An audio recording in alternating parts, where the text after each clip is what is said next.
wake up at 4:30. I pick my outfit, brush my hair, eat an apple, and brush my teeth. I hop in my car and shuffle my playlist entitled January. It's called January because I made it some random day in January and never changed it. I listen to January in May. I listen to January in November. I listen to January on the way here. I get to school at 6:30 and start dancing promptly at 7. Some days my turns are good, others I get yelled at, but no matter what, I go into the locker room and gossip with my friends after class. We have code names, so no one knows who we talk about. We've really got it down to a science. You should write a book. I go to math class. It's a blur. Numbers make no sense. And I go to English. I read. I go to French. My accent is bad, but Mr. Beaulieu always tells me I'm doing très bon, so I must be doing something right. And I go to history class. I learn new things about the world around me, and I love it. I go to my theory of knowledge class. I eat jalapeno chips in the back of the class with my friends. We joke with Mr. Good and talk to him about pop culture, which we know he doesn't care about. And the final bell of the day rings. If I have no after-school club meetings, I go to Trader Joe's with my boyfriend and look at the flowers. I get my groceries for the week and manage to get out of the parking lot unscathed. I consider that a win. I drive home, January blasting from my windows. You can barely hear the songs over my singing. It's off-key, but it's definitely there. I park my car, I walk in my door, I hug my mom, my dogs welcome me home, my cats acknowledge me, I think, and my brother yells from his room about whatever video game he's playing. I do my homework. I have a dance party. I sit in silence. I ponder. I watch a movie. That movie's probably Legally Blonde. And I wash my face. I clean my room. I write in my diary. I go to bed. You might be thinking, this is the most boring day I've ever heard. So incredibly mundane and worse than watching paint dry. Trader Joe's is a grocery store and going to school is typical, blah, blah, blah. But it's my mosaic. It's a collection of pieces of my day that I can acknowledge. No matter how ordinary, my mosaic is created by my choices and my time. I made it myself. I chose the pieces. I arranged how they fit, and they're mine. I wake up at 4:30. I pick my outfit, but nothing fits quite right. I haven't washed my hair in days, and my toothbrush feels foreign on my teeth. I stop at my front door. Should I go to school today?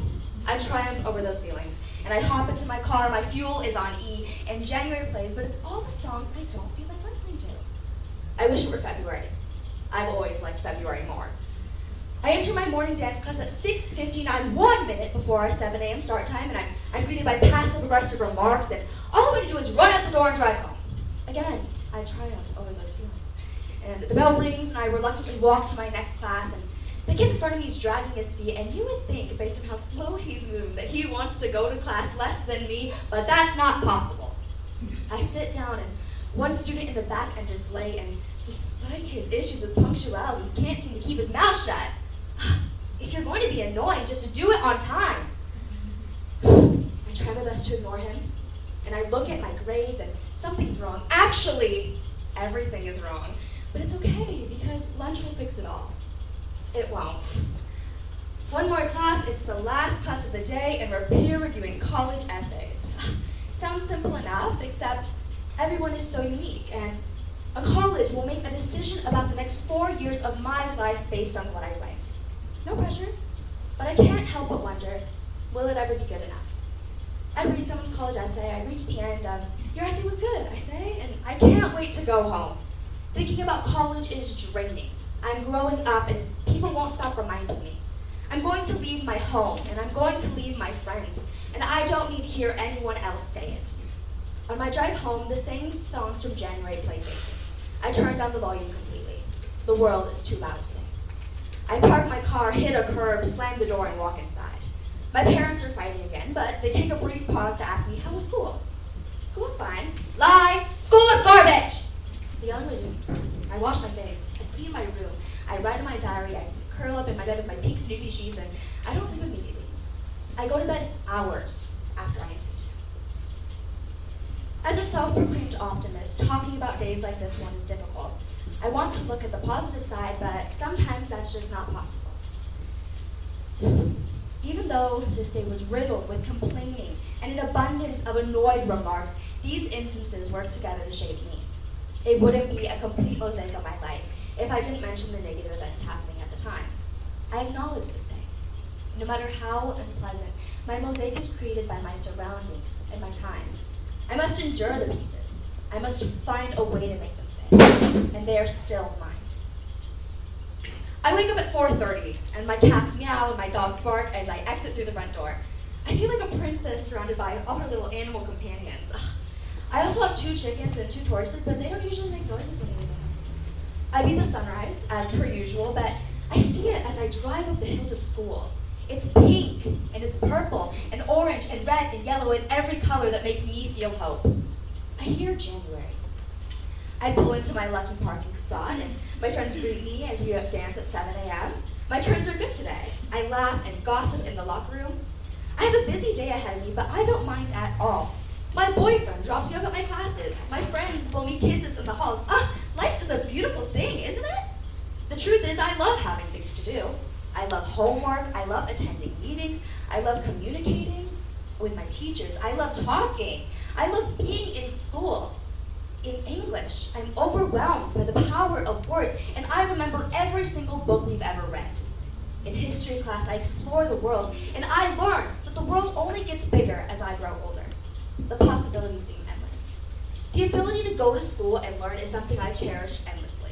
I'm in clubs, I have communities, I lead mock trial meetings, and I know that this opportunity will benefit me in the future. I can work towards my goals, even at a young age. I attend green tea meetings, and I get to promote sustainable practices to people and benefit the earth I love. Even though it doesn't sound too glamorous, picking up garbage is exciting, and I show the planet I love that I love it. I do so with like-minded individuals and share my passion with others. I go to French club meetings, and we eat crepes and learn about architecture. I drive home, and my favorite songs from January plays. I sing along. I'm in love, and I feel it too. Walking up the hill to my house, I feel loved by the breeze, and I feel loved by the air. I'm loved by the people I surround myself with, and I reciprocate that love back. When you're surrounded by beautiful things, beautiful people, and an ineffable warmth, it's hard not to feel love in its most powerful form. I walk into my house, I sit with my family, eat dinner, talking and laughing.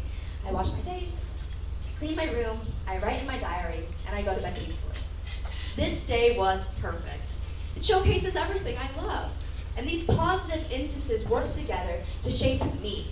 I need my passion, and I need my interest in order to create the mosaic that is my life. This mosaic is probably the most powerful of them all. A mosaic based on admiration and anticipation for the life I have and the life I'm working towards, while simultaneously enjoying the little things. No matter what, my mosaic is created by my surroundings and my time.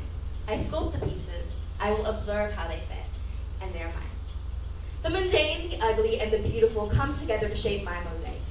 While a mosaic is incredibly personal, and yours can only be made by you, it's hard to ignore how much our environment and the people we surround ourselves with influence what we can create.